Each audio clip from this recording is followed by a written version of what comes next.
Jaws 3, where Lorraine Newman gets eaten by a land shark. See the return of John Belushi and Dan Aykroyd as Cooper and Brody. Curtin hears instructions on the radio not to get eaten by a land shark. She hears Brody and Cooper. She hits Brody. Just a bunch of little misunderstandings around the door. And then, let me see. Don Pardo. Sorry. And then, let's see. My notes are all over the place on this one. Brody gets... So the shark tricks Curtin by using a secret knock that Cooper taught her. Brody gets tricked by a shark. Radner's at home listening to the radio. The shark takes over the radio. She invites him in to offer him Oreos. The shark gets her. This one is, let me see. And then Brady goes and hits on Cooper's wife. I'm going to redo that whole thing. What did you think of Land Shark, Jaws 3? I like Land Shark.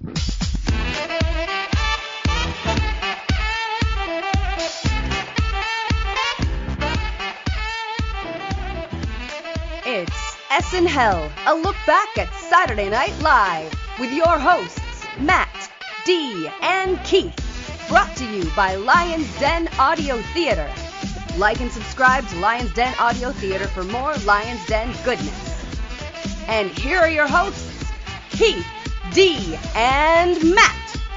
NBC's Saturday Night, also known as Saturday Night Live, Episode 6, featuring Lily Tomlin, aired on November 22nd, 1975. Hello, Matt and Dee. So you guys ready to talk Lily Tomlin's first stint on SNL? Yeah, totally ready. Definitely ready to move on from the last episode. Let's move on. Erase it. Bink. It's erased. So a little bit on Lily Tomlin here. Lily Tomlin worked with Lorne Michaels before his SNL stint. Now, Tomlin became popular as a stand-up in the early 60s, and she gradually worked her way into TV. Her big breakthrough role was as a player on the variety show Laugh-In. Tomlin's two big characters, she had two like super huge characters that everybody sort of knew, were Ernestine, the curt and rude telephone operator, and Edith Ann, a plucky little 5-year-old girl, and we'll see Edith Ann tonight. At this point in her career, Tomlin's most recent release was an album called Modern Scream.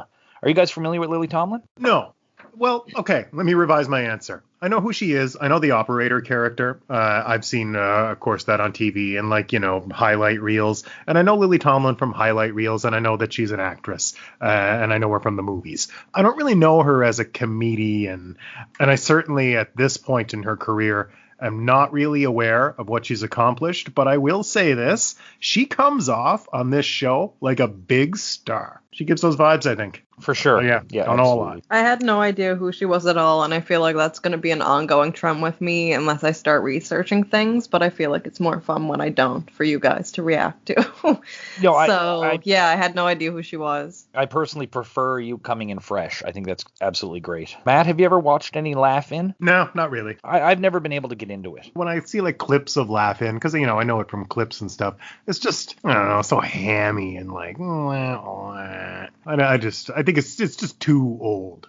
It's too dated. A lot of people say, well, Laugh-In was like the spiritual successor to Saturday Night Live or a lot of these other variety shows. But when I see Laugh-In, it sort of skews the other way for me, where it's more like the Muppet Show or even more like Hee Haw. It's goofier, I think, than the variety shows I like. When I hear Hee Haw, in my mind, every skit is a Western. It absolutely is. Yeah. Oh my God, is it really? Yeah, it's a variety show set in like the down deep south United States. Shit. It was on the Nashville network back in the day when we were younger lads, Keith and I. Yes. And it was a lot of like hillbilly jokes and country music and heavy accents and gosh darn it, Pa. Oh, yeah. Wow. Okay. Minnie Pearl, Grandpa Jones. Yeah. It's all in the name.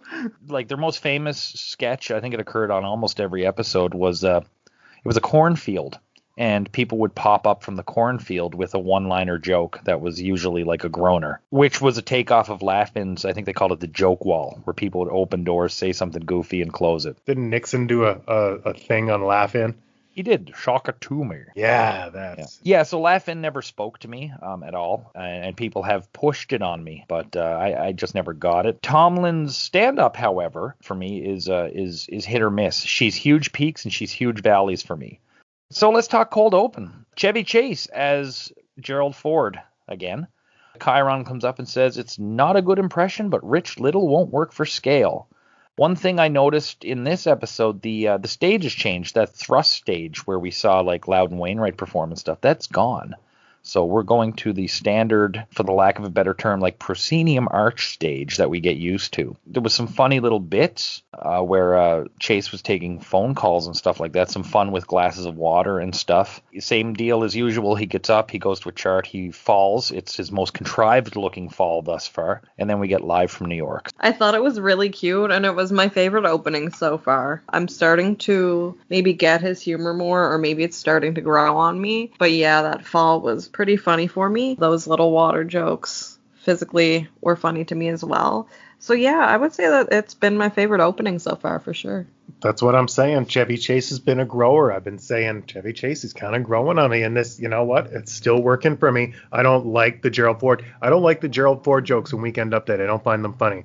But this is Chevy Chase getting to be a little physical. Yeah, I know what you mean about the fall. I remember the fall. I don't know. It didn't overstay its welcome, which they're also very bad for. So I was almost appreciative of that as well.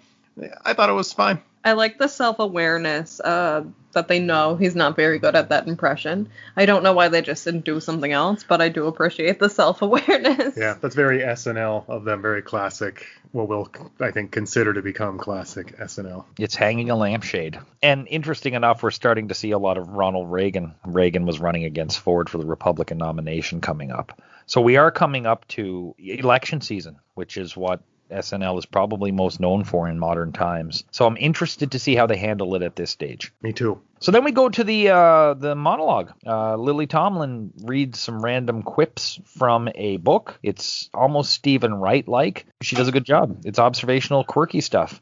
And there's some really, really funny stuff there, and I think the audience really, really dug it. I enjoyed this, actually. Like I said, Tomlin can be very much hit or miss for me, and this was a hit. Me too. I thought this was good stand-up. I enjoyed it, and I've already mentioned, I really think she comes off like a star, and like the way she carries herself is like, I'm a kind of a big deal here, guys. That's the vibe that I'm going to get this whole show from her. Yeah, I think her jokes are funny. I didn't really have anything bad to say about it. I thought it was, and again, it didn't overstay its welcome. The show has a really good pace so far. She's just out there. She does a clever bit. She looks great doing it. We move on. Lily's outfit is so cute. I think she looks so good. Right? And yeah, she does definitely exude these vibes of knowing who she is or who she will be, and I really admire that. Her little thought diary, to me it was obvious, like right off the cuff, I guess, that she was using the little book that she had as a prop. To me, it kind of felt like if somebody were to stand on stage now and read their tweets, so I thought that was funny. It was good for me. Yeah, and I want to clarify that, like, when I say that she obviously, like, she's kind of carrying herself the way she's presenting herself, it's just like, I know I'm kind of a big deal. It's kind of awesome. She's a strong, confident woman, and I really just think it shows. To that, she looked really glad to be there and happy to be there. This didn't look like a job for her. Yeah, I get what you mean. She brought it. Our first sketch of the night is Beethoven's First, with John Belushi playing Beethoven, Gilda Radner playing his wife, and Lorraine Newman playing their housemaid, their housekeeper, their cook. And Beethoven is so focused on composing his next symphony that he's not eating and he's not leaving the piano. Radner and Newman are sad about this, and they try to convince him to eat, and then they leave. And as they leave, Belushi starts playing Tie a Yellow Ribbon on the piano and sort of takes it in as he's doing it. This is a very fun short, and it's the first in a series of 3 that we're going to see tonight. This was good. I really, really, really liked it. Me too. Really funny expressions. Very, like, he was cracking me up when he was figuring it out. And Gilda was really good with the yelling in his ear. She just leans right in. He no-sells it. Yeah, I thought it was hilarious. I'll certainly have more to say. I don't know his facial expressions, Belushi, they were funny. But Beethoven was deaf, right? Like, yeah, by 28 years old, he started to go deaf, right? So the hearing loss jokes weren't funny for me because I think it's so cool and impressive that he was able to figure out so much after he did go deaf. You could have made funny Beethoven jokes without inserting those jokes about him being deaf. Like, that wasn't funny to me. It's not like he was so dedicated that he couldn't hear them. Like, the man was literally deaf. Yeah, the deaf jokes are the cheap shot in that one. In some ways, I could be wrong, but I think that's how we, as the audience, were supposed to identify which composer it was, if that makes sense. I identified him as which composer he was by the shot of his hands. Okay. Like, immediately, yeah. Like, the way he was dressed, that's a dead giveaway for Beethoven. Like, I don't know. I just don't think it was necessary. Just my opinion, though. Unnecessary deaf jokes. For sure, yeah. No, I'm agreeing with that, absolutely. Our next bit, Lily Tomlin introduces Howard Shore and the All Nurse Band. And Howard Shore is at the time, he was the musical director.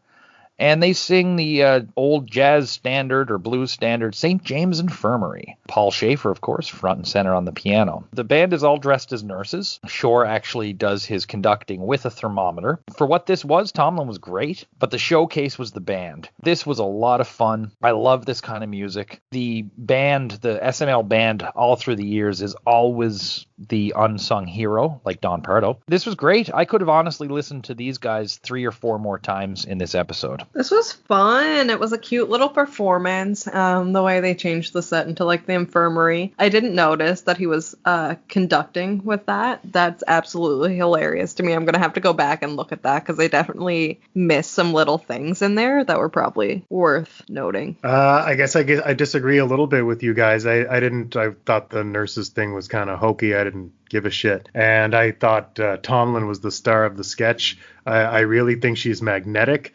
And I think she kind of stole the show. I'd watch it because of Lily Tomlin. The whole nurses thing was completely irrelevant for me.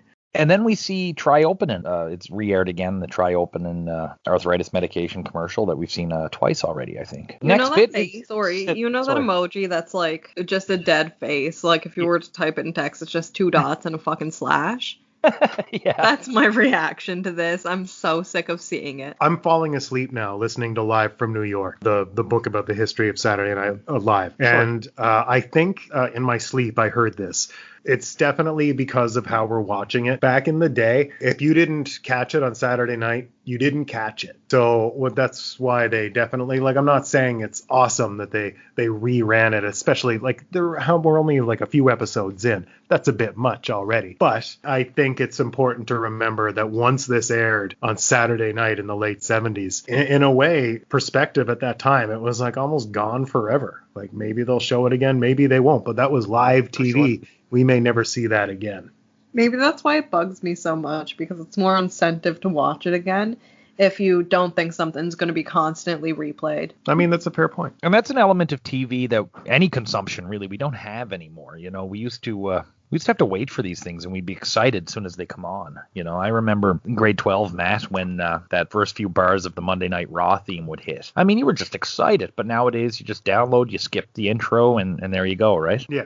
Jaws 3, where Lorraine Newman gets eaten by a land shark. See the return of John Belushi and Dan Aykroyd as Cooper and Brody. What did you think of Land Shark? I dig Land Shark. I think it's a funny sketch. I think it's classic Saturday Night Live. Everybody does a great job. The whole 70s cop thing with Belushi and Aykroyd is great. All the ladies are great, and whoever's doing the voice of the shark is cracking me up. I love these sketches. It's silly. I enjoy it. The shark voice is always so good. It's pretty funny to me. I like it, and I think if it were to continue to play like multiple times, I wouldn't be upset about it. And like they're doing the same joke. Like it's not like they're cracking new ground. Like it's essentially they're recycling the same joke over and over. But it just goes to show that you can do that really well when there's, you know, talent and effort behind it. Absolutely. And Chevy Chase is the voice of the shark. Oh, that's cool.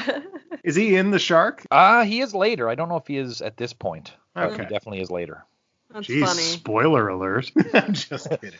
Oh, and at the end, this was an internet rumor. Well, this was a pre-internet rumor that made its way to the internet. At the end, Belushi says that he gave up a role in Cuckoo's Nest, One Flew Over the Cuckoo's Nest, to do the sketch. or to be on Saturday Night Live or whatever. I wasn't sure if he was saying that as Belushi, sort of breaking the fourth wall, or if he was saying that as Richard Dreyfuss, who played Cooper. But neither one of them were supposed to be in One Flew Over the Cuckoo's Nest. So just to to squash that rumor as best we can. Our next sketch is just a short one. Jane Curtin and Garrett Morris are making out on a couch, and they're walked in on by a bellboy played by Chevy Chase, who I believe, I could be wrong, as a result of seeing an interracial couple making out, he drops some papers and it gets awkward. I hoped for more on this one. Chase was good with picking up papers and dropping the papers, but I don't know. They could have gone further with this one, I think. Maybe it doesn't have to do with the interracial couple. Maybe it just has to do with Chase walking in on two people kissing, but I certainly didn't get that vibe.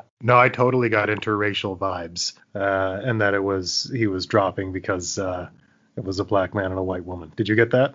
No, I had no idea. I didn't get that. Is that because I'm black? And I was like, oh, it's just two people making out. Yeah, I just thought him dropping the papers and stuff was funny. I thought he was just like an awkward, naive bellboy. Like maybe it's his first day on the job and he goes in there and he sees two people making out and he's like, you know what? Geez, this is a bit much, and he drops his papers. That's just how I thought it was. But as the episode goes on, I can see how you would get that context. Yeah, and maybe I'm wrong, and maybe I'm reading more into it because I certainly do that at some times. But regardless, his stuff with the papers was great. Yeah, this episode continues to move along at a really nice pace for me, especially after the last episode. Nothing's overstaying its welcome. They're really like in and out. Even the rerun commercial, like it was so fast, it didn't really bother me that much. At this point, I'm enjoying this episode. Look at us all enjoying the episode so far. It goes so much. It's so much easier when we do it. It is. It really is. I think we either really have to like it or really have to hate it. I think whole hump doesn't make for a good episode for us. Right. Yeah.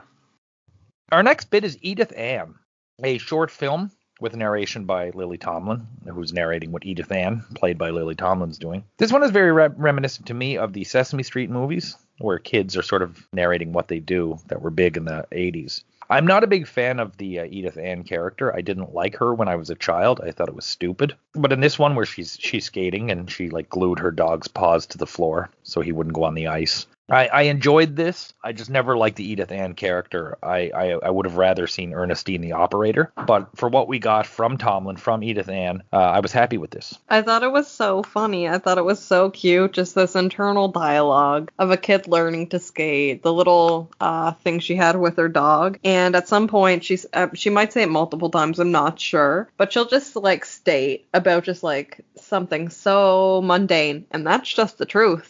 And, like, isn't it, though? Like, I loved it. I thought this was pretty funny, too. And I really like the format. I think when this is a format that can really work when Albert Brooks is not involved. So that was a short movie. That proved that the short movie can work. When I was a kid, Edith Ann, I used to see the sketches somewhere. And a relative of mine, who was older and actually believed this to be the case, told me that Edith Ann was Whoopi Goldberg in white makeup. For years, I believed that because I had no reason to challenge it. So they told me this when I was around 5 or 6. And then when I was like 13 or 14, I was like, no, it's not. Oh my God. This is why you can't give your kids like casual misinformation as a joke, because they'll be like, oh my God, that is Whoopi. And I was surrounded by that as a kid. Just, the kids down the street or the odd aunt or uncle who was slightly misinformed. Yeah. So yeah, for years I believed it was Whoopi Goldberg, and it definitely wasn't. So we next go to Beethoven's Second. Old Ludwig still hasn't eaten. He's still working. Radner and Newman come back in. Same deal as the last time. But this time, instead of composing his second symphony, he starts playing and singing My Girl. It worked for me. Yeah, I liked it. I continue to like it. I'm 2 for 2 on these Beethoven sketches. I know that Dee probably disagrees. It isn't funny, aside from his facial expressions when he is playing the piano. Like, this isn't funny to me. And as soon as the second one came up, I was like, oh my God, they're going to keep doing this throughout the episode, and I'm going to have to watch more of this. I'm not deaf, obviously. I didn't think it was that offensive when she was yelling. I just thought it was really funny that he was so focused on his music that he's oblivious to her screaming in his ear. But it wasn't about that. It wasn't about him being focused. That's what I thought it was. He's literally deaf, and everybody knows that Beethoven was deaf. Yeah, but I mean, like, she was also yelling, like, right there in his ear. I don't know. I guess I thought there was a little more going on. Maybe I read too much into it.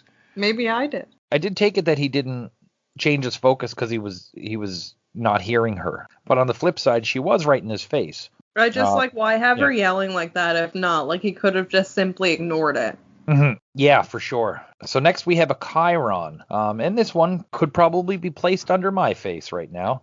And yours as well, I suppose. But this guy seems to be enjoying the show. Good one.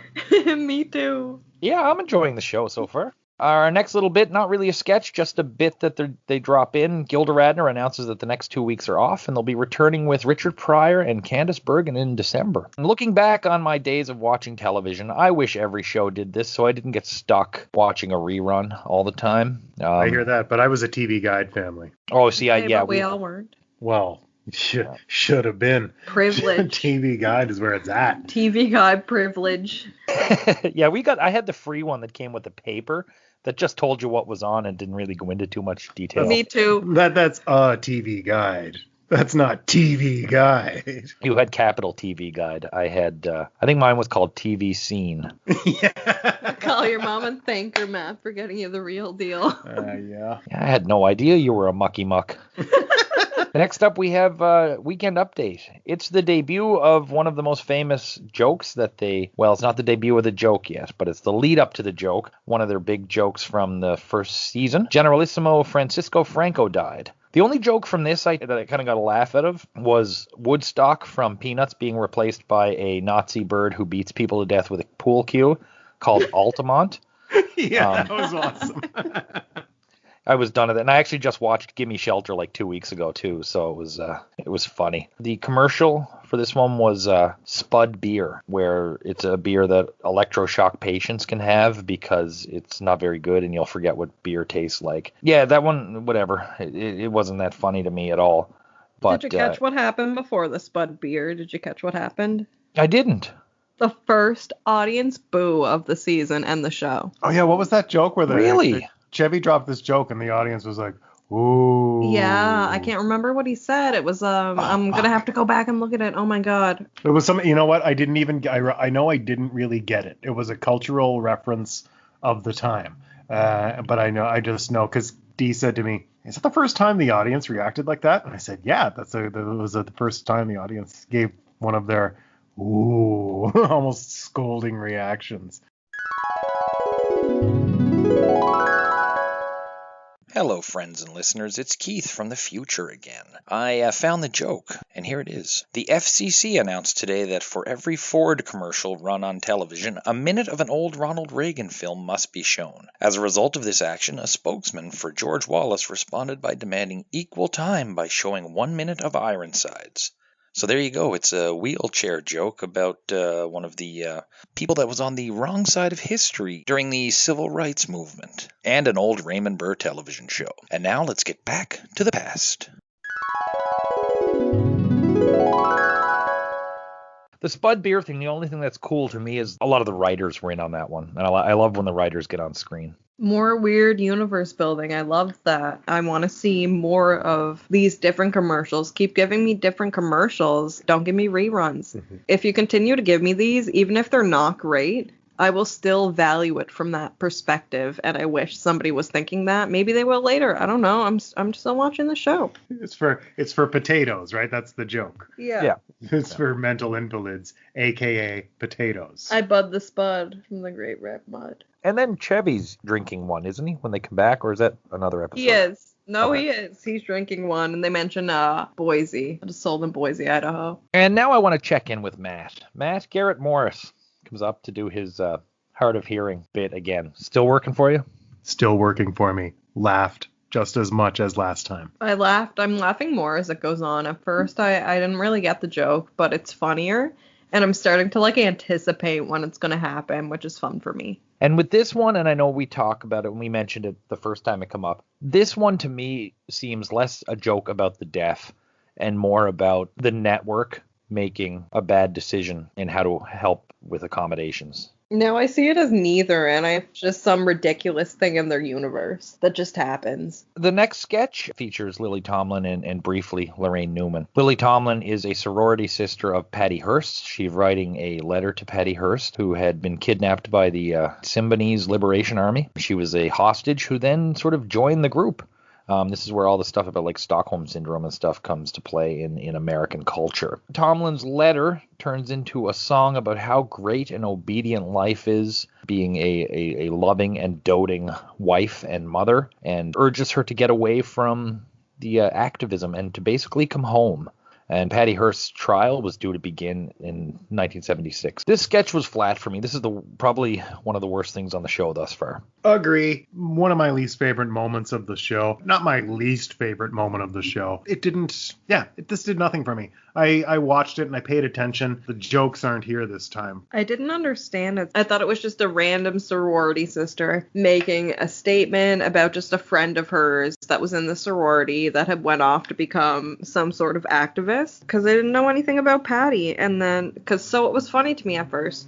And then when I had the context explained to me, it didn't become funny. It was like, this is not really tasteful. But like also, she does have that magnetism, so it did keep my attention the whole time. Next up are the Muppets. We have a short bit with King Plubus and Queen whatever. And by the way, all of us have continually messed up the name of these Muppets. I have said Screb. I think you guys have said Scrat. Yep.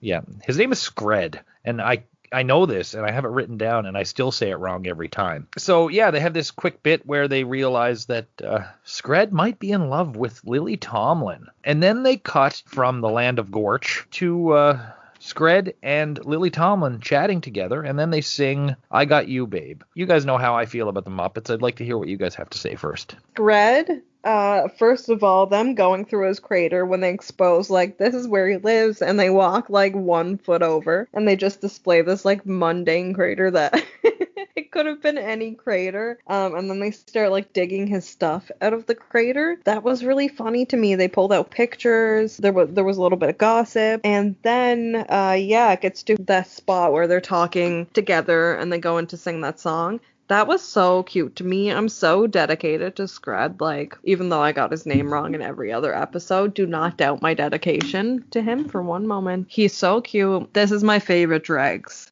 and maybe it will be my favorite dregs ever. It was my favorite one so far. I definitely didn't like it as much as you did. I felt like I liked the Lily Tomlin singing part because I have a crush on her in this episode, apparently.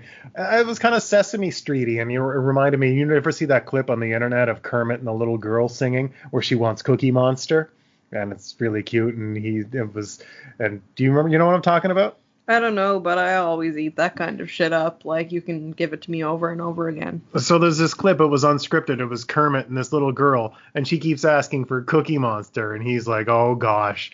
And then he kind of gets exasperated, and he's going to end the bit. But then she's like, I love you. And he's like, oh, I love you too. And she gives him a little kiss on the nose. And it's really sweet. And this kind of reminded me of that, even though this is heavily scripted and on late at night. And Lily Tomlin is not a charming child. She's still charming. All you have to be with these Muppets is charming. I have to come back again. He's the best baby. I almost cried. He gave her a fucking rose. What an absolute sweet little creature. I love him. I would die for him. This is undoubtedly how you use the Muppets. Yeah, it is. I liked it. I really, really did. Well done. It, of course, reminds me of the segment on the Muppet Show where they'd always have the host, usually at the wall, I think it was called, where the host would interact with one of the Muppets.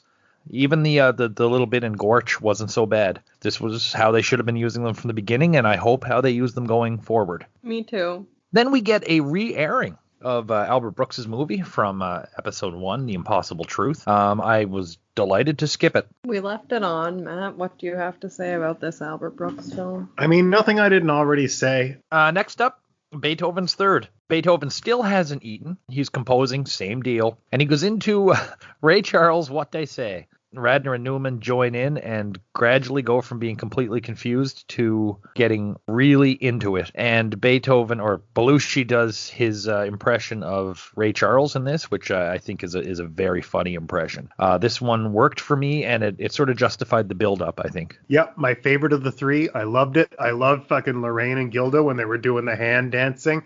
Holy shit, I thought it was hilarious. I'm not the biggest Belushi guy. He's certainly on the lower tier of my favorite of the not ready for prime time players, but his expressions are so spot on. And yeah, I like these sketches. Yeah, you're right. For me, worth the build up, great payoff. Loved the background dancing. It was one of my favorite parts. I got a little laugh out of him when he starts snorting the cocaine and then he puts the sunglasses on and goes into that vibe. That was good. I liked that. That was funny. I'm glad I sat through the other two, even though I really didn't like them, because this one was redeeming. I want to ask you a question right now about Belushi's performances. Is he better when it's musical or some degree of musicality in there? Short answer, no. Yeah, short answer, no. I also find him funny in other things, so. For sure. Yeah, okay. I don't, this is, I'm not trying to like spoil my opinion coming up later. I fucking hate the Blues Brothers. Sure, and we'll definitely get to that. Our next bit is a construction class. This one was written by staff writers Rosie Schuster and Ann Beats. Tomlin teaches a bunch of female construction workers how to work I think it's a jackhammer, if I recall correctly. And then how to do the catcalling of men, much like construction workers were and maybe still are known for. But these are female construction workers to catcall fellas. Dan Aykroyd volunteers as a live male example. He was an exchange student, they announced him as. And Curtin awkwardly tries to get the hang of it. Gilda doesn't, and Aykroyd feels terrible. Lunch is called, and Gilda and Aykroyd have a few seconds together. It was okay. It wasn't my favorite. This was down there with the Patty Hearst one for me. This, the Muppets, and the Patty Hearst sketch are my three least favorite moments of the night, and they're neck and neck. Dan Aykroyd was funny in this. I shouldn't take away from the performances because everybody did a good job and everybody's out there doing their best. And this is nothing against the cast, who I think are talented and funny and brilliant. Didn't think this was really funny. Every girl and every gay and every they loves to see the tables turn for a second when you're used to seeing so many jokes that are about your group of people. And I don't know, just as a female and a they, seeing that perspective of them literally sitting there and planning out how they're going to do this, it's like, is that what goes on? Like, I know it isn't, but it makes me think about that. So it was really funny to me, and Lily's accent and the whole lesbian vibe that she gave in this was really attractive. That was good for me. Not really a big stretch for her. I enjoyed this. I liked it. The performances were stellar. There was a message here, and it was funny, and it was well performed. This was good. I didn't rate it super high, but I really enjoyed this. Next up is an ad for Speed. Ann Beats. She's one of the writers. She plays Elaine Sherman, who's a very effective, very busy woman who does it thanks to her addiction to speed. Touchy subject, but at the same time, Beats' delivery for someone who's not primarily an actor was stellar. I was actually blown away by how good she was at this. I'm not going to condone substance abuse, but we're all adults, and I think that everybody can kind of laugh at this. It's a choice that people are able to make here. I thought it was pretty funny just seeing her talk so frantically as she put the groceries away. That's Speed vibes. It's good shit. I thought it was good shit. It's the kind of, is it a little edgy for the time? Would it be a little edgy now? Yeah, probably. I guess it's not nice to make light of amphetamine abuse perhaps on television, but this is why I like Saturday Night Live, because it's not ready for prime time. I like it. I thought it was funny. Two follow-ups to that one. First off, if you're gonna make fun of amphetamine abuse, this is a good way to do it. they pulled it off. This is more taboo today than it would have been then. Yeah, you're probably right about that. Yeah. A lot of these ones, like we had the Jamatol commercial last episode where, because of Jamatol, Jane Curtin was able to do all this stuff and she slowly falls asleep. These are sort of parodies of a lot of the ads that were circulating at the time about, the working mother who's able to do everything. Point in these ads that women should be able to do everything and should never be tired. Yeah. So these are kind of taking the piss out of that, which I like. Our next bit is a Lily Tomlin bit. It's a monologue set at a 1950s dance. This was as flat as a pancake for me. It was long. I didn't find it funny. This is when Tomlin sucks for me, when she does stuff like this. And it didn't fit, and it just seemed like a bad monologue that somebody would do at a community theater festival. Hated it. I thought it was hilarious because it's relatable. I have been in her position. I have been that girl, like, on the dance floor, gossiping, like, is that boy coming to look at me? No, he's fucking not, but I'm gonna sit here and try to act cool and chew my gum, girl. Like, it's relatable, and because of that, it was funny. She just looks adorable in her little poodle skirt. I'm somewhere in the middle of you two, I guess. I certainly didn't dislike it as much as Keith.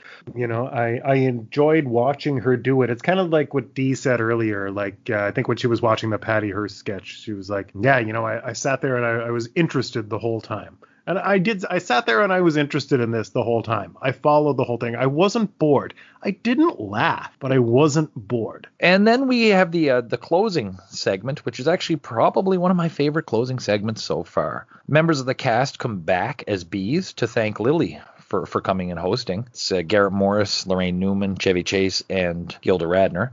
They're dressed as bees, and they ask Lily and the Howard Shore Orchestra if they would like to do some bebop in B flat. Garrett and Morris sounded great. The rest of them sounded ridiculous, but they were having a lot of fun, and I really liked this ending. It was fun. They all scat. Garrett gets a little kiss. What's not good about that? Yeah, it's fun. I like to see the bees. I love the bees. And yeah, it was just a cute way to end. It was a nice outro. I dug it. Yeah, and I love seeing Paul Schaefer there, too. Yeah, funny looking guy. With his skullet, yeah. Okay, so let's start off by rating the music. On this one, I love the music.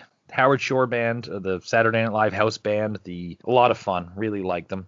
And I Got You, Babe was the best use of the Muppets so far. But as far as rating the musical guest, quote unquote, I couldn't have been happier. My favorite musical performance was definitely Lily and Scred. I liked everything musical in this episode. Nothing stuck in my head. I'm not going to watch it again, but I enjoyed it all while I was watching it. And let's rate the host. I think the host did a great job. I'm going on record up to this point as of this episode. Lily Tomlin has been my favorite host of SNL. Lily's great. She's so magnetic. Every single delivery of hers had me entertained and compelled, even if I didn't like the joke itself.